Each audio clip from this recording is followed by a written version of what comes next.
reduzir o estresse, estimular a atividade física, melhorar a sua alimentação e também todos os hábitos saudáveis em geral. Possibilidade de ter alguém para você confiar sem temer. E também mudanças possíveis, né, no seu material genético.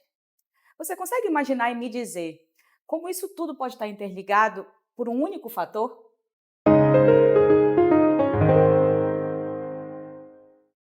Eu sou Marcela, especialista em gerontologia. Sejam muito bem-vindos de volta ao nosso canal Bora Chegar Lá. Nesse episódio, a gente quer desafiar você a olhar com um pouco mais de interesse e atenção para um fator muito importante que serve para a preparação para a aposentadoria, mas também serve para toda a sua vida. Um fator que é essencial para você que procura hábitos saudáveis para uma longevidade mais segura. Você já sabe me dizer do que se trata? Conta pra gente, Luísa, como é que a gente vai explorar essa situação? Oi, eu sou Luísa e como especialista em previdência eu tenho certeza que não tem como a gente falar de longevidade se não tocar no assunto da rede de apoio.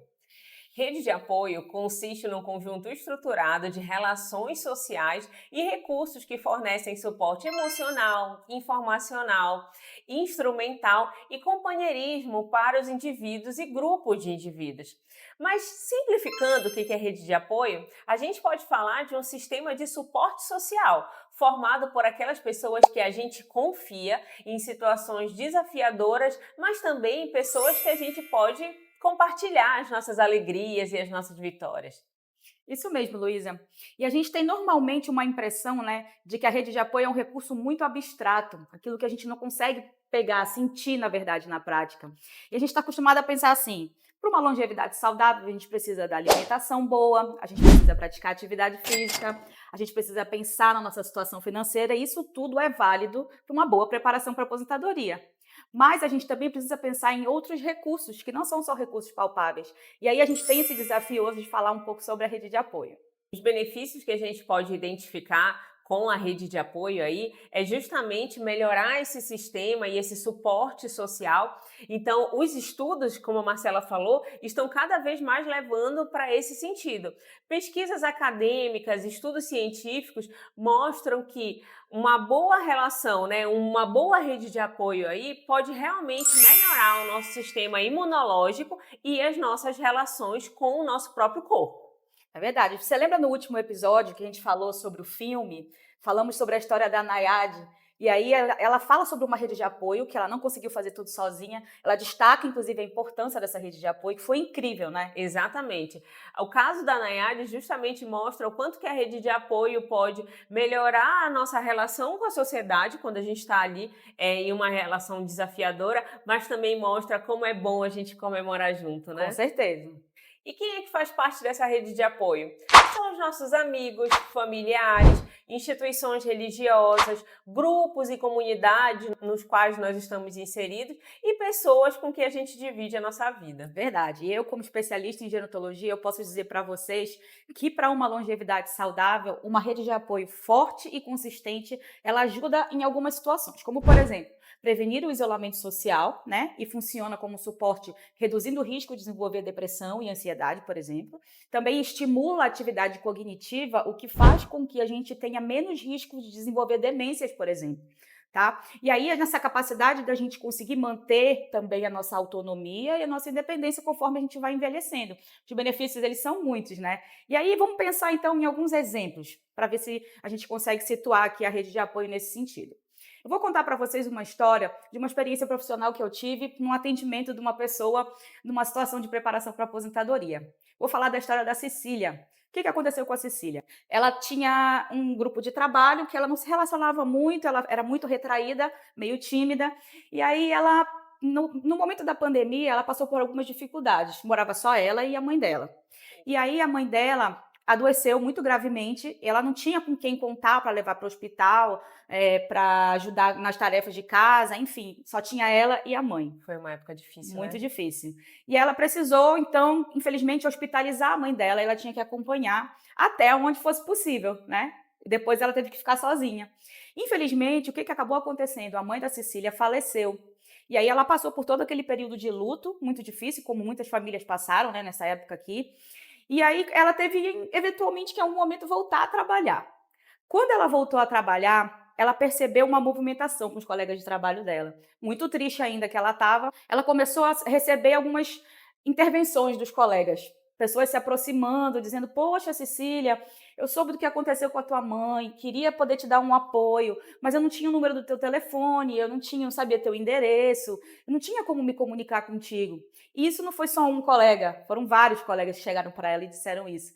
Então ela começou a perceber a importância de ter e manter relações, nesse sentido de formar esse suporte, né? E aí, a partir desse momento, ela teve um clique. Ela começou a desenvolver mais relações, não só no trabalho, mas também relações com a comunidade, vizinhos, amigos, e conseguiu formar essa rede de apoio a ponto de quê? De que em momentos semelhantes ou situações também de vitórias e de conquistas, ela pudesse ter com quem dividir tanto as partes difíceis como as vitórias e as conquistas. Esse foi um caso real, né, É Marcela? verdade. Esse foi um caso real. A Marcela já tinha me contado, inclusive, esse caso. A gente pode relacionar ele muito bem com um estudo relacionado a universidades americanas, né? A Universidade da Califórnia, que liderou uma pesquisa sobre como as relações sociais influenciam o nosso corpo, né? E essa pesquisa foi relacionada aí justamente na época da pandemia, né? Foi. Então, foi uma pesquisa que envolveu um grupo de pessoas que tinham relações pessoais e presenciais, né? E também relações de pessoas que tinham relações exclusivamente online, né? E aí, no grupo de pessoas que tinham relações presenciais, foi verificado que a resposta imunológica das pessoas, ela era muito melhor. Verdade. Os índices de inflamação no corpo das pessoas, elas eram muito menores. E quando comparado às pessoas que têm somente relações online, não apresentaram alterações significativas. Então, o que a gente quer chamar a atenção para você aqui? Que a rede de apoio, as relações interpessoais, elas influenciam diretamente o nosso corpo. Sim. Como que ele vai responder agressões, como vírus, por exemplo, Exatamente. como aconteceu na época da pandemia, né? Ou seja, a resposta imunológica, mas também diminuindo o índice de inflamação, né? Então, é aquilo que tu falaste no começo do vídeo. As questões relacionadas ao nosso corpo, elas podem ser influenciadas pelo ambiente externo. Então, não é só se alimentar bem, Sim. beber água, praticar atividade física, coisa que a gente já sabe que tem que acontecer, mas também ter amigos.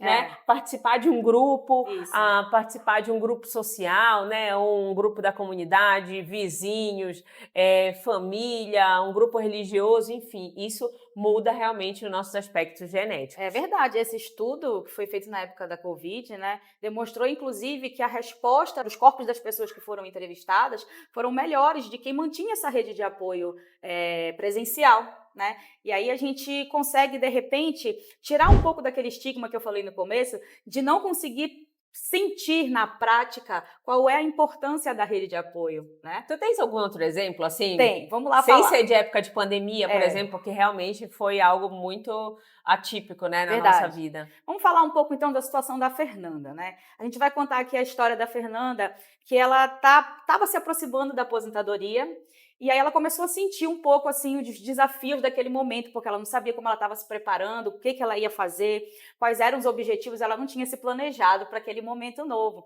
Só que ela tinha uma família que se comprometia a estar sempre conversando com ela, dava um suporte para ela, ajudando ela a montar alguma atividade ou pensar em algum planejamento do que ela poderia fazer depois. E também, ao mesmo tempo, lá no ambiente de trabalho dela, ela trabalhou numa mesma empresa durante 30 anos, então nesse ambiente de trabalho em que ela construiu essas relações, os colegas já foram começando a mostrar para ela, poxa, a Fernanda ela vai se aposentar, mas olha quanto que ela fez que contribuiu para essa empresa. E a importância dela, eles foram deixando bem claro. Manter a Fernanda no grupo do WhatsApp, então, do trabalho, faz muito bem. É bom, então. Muito bom. E aí, o que aconteceu também? Essa empresa, que inclusive, é uma iniciativa muito elogiada que a gente deveria replicar, ela apresentou uma proposta de um curso de preparação para aposentadoria, né? E aí ela se inscreveu, nesse curso ela pôde discutir sobre várias questões, dentre elas, muitas do que a gente está falando aqui. E aí, quando chegou lá na frente, o momento dela se aposentar, ela já se sentiu menos estressada, menos preocupada e bem mais preparada. É claro que ela vai enfrentar muitos desafios ainda, mas ela já conseguiu começar a sentir um suporte essencial para que ela esteja preparada para essa transição que traz tantos desafios para a nossa vida. O caso da Fernanda é um exemplo que a gente está mais acostumado a ver, né? E, assim, na preparação para a aposentadoria, os recursos que a gente consegue identificar são recursos mais práticos, digamos assim. Mas existem outras possibilidades da gente pensar como a rede de apoio, ela pode se tornar uma coisa mais palpável no nosso dia a dia, né? E aí, é engraçado que ano passado eu tive a oportunidade de participar de um congresso que trazia esse insight, né, da gente conseguir fazer essa relação entre a nossa rede de apoio, como ela se configura ou como deveria se configurar, e como isso pode influenciar no nosso material genético, né? Inclusive no material genético das gerações futuras. E tem inclusive um estudo brasileiro que ele aborda como as experiências de vida e o ambiente social, eles podem influenciar na saúde das gerações futuras até, Exatamente. né? Através de mecanismos epigenéticos. Marcela, o que são mecanismos epigenéticos? Pois é, a epigenética é um campo da genética. Primeiro, vamos dizer uma coisa aqui importante, né, Luísa? Aqui a gente é da gerontologia e da previdência, a gente não é da genética, mas a gente já tem visto resultados muito importantes como desses estudos que a gente trouxe. Então, a epigenética, ela é uma parte da genética que estuda como a sociedade, o ambiente influencia nos nossos genes, no comportamento dos nossos genes e como eles são formados e eles podem se transformar também. Marcela, falando ainda desse estudo que a gente estava conversando agora, a ideia, né, desse estudo brasileiro foi justamente mostrar como que funcionam esses mecanismos epigenéticos, né, que a Marcela acabou de explicar o que são.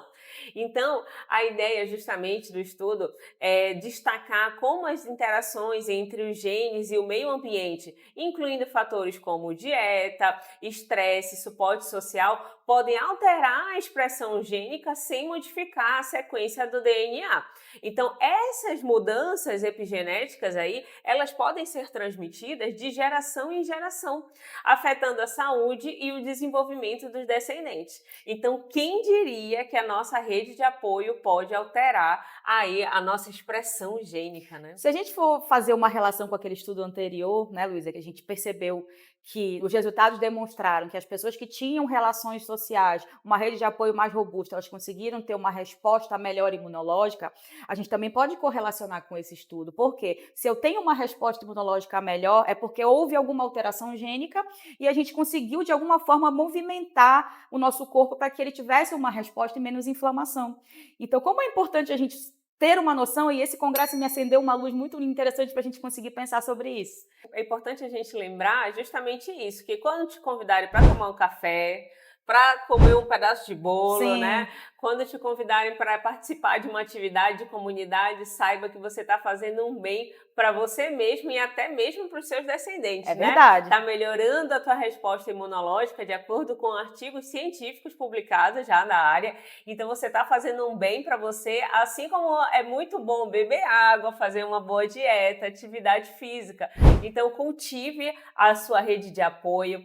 Cultive ela desde sempre, porque é muito importante a gente saber que relações interpessoais, elas são construídas dia a dia, né? Então a gente tem aquelas amizades da infância, tem os amigos do trabalho, tem os nossos familiares. Então cada grupo desse se relaciona na nossa vida de uma forma a melhorar a nossa qualidade de vida e fazer com que a gente chegue aí numa longevidade, né? Que a gente chegue lá de uma forma mais saudável e tranquila. Se você quer se aprofundar um pouquinho mais nesse assunto, a gente vai deixar aqui na legenda os links dos estudos que a gente se baseou e a gente espera que o seu interesse pela rede de apoio e como ela pode melhorar a sua vida e te proporcionar uma longevidade mais saudável tenha sido aflorado nesse episódio de hoje. É isso. Não se esquece de se inscrever no canal e comentar aqui quais são os próximos assuntos que você gostaria de ouvir a gente conversando aqui. Bora chegar lá?